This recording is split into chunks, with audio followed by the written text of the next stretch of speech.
Magandang hapon po sa inyo lahat. Ako po ay humaharap sa inyo base sa sarili kong kakayanan.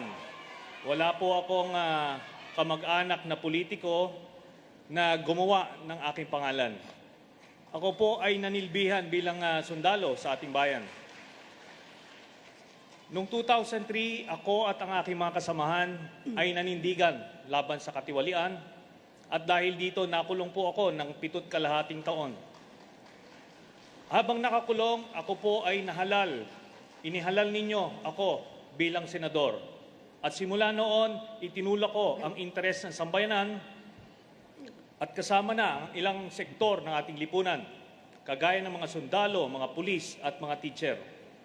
Pinamunuan ko rin ang investigasyon na nag-expose sa mga ilang mga tiwali na opisyal ng gobyerno.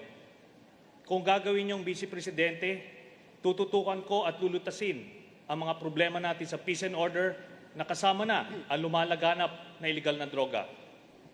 Dahil ako po ay naniniwala na ito po ang pangunahing hadlang sa pag-unlad ng ating ekonomiya na siya naman ang maglulutas sa problema ng kahirapan.